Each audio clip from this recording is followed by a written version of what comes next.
Okay. All right, go ahead.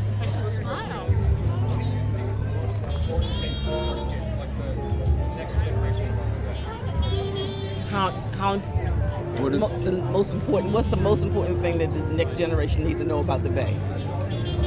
One of the things I think they need to know is that the Bay affects all of us. If it is not for the Bay, we would not be here. We get food from the Bay. Everything comes from the Bay in one form or another, transportation, food, and things like that. It trickles down to the cities that we have in Maryland, the rural areas of Maryland. Everything affects the Bay. We affect the Bay.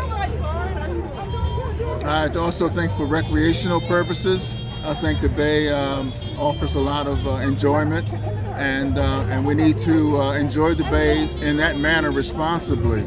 And I think it's important that people understand that. You talked about recreation. We also get a lot of our food from the Bay. Yes. We all live eating crabs, right? Yes. Keep going very quickly. Could you talk on that a little bit? Like where the food is? If you're from Maryland, and there's not many Marylanders who don't like seafood. All of our seafood comes from the Bay. The life of the crabs. In my lifetime, we've had a bountiful amount of crabs, and then we've had where there were hardly any crabs, and now they're starting to come back. If we don't take care of the Bay, my grandchildren and great-grandchildren will not even know that. Oysters, the same thing. They're not. We need to take care of the Bay so that we can have the bountiful of good food that we get from the Bay, and that includes fish. I think a lot's been done by the state of Maryland to improve the Chesapeake Bay. There's been moratoriums on rock fishing, and that has brought back a lot of real good rock fishing. And also there was a moratorium on oysters. And I found out just recently that the oystermen this year are having a really good harvest. So there's been a lot of improvement, I think, over the years to try to bring the Bay back. Go to that side.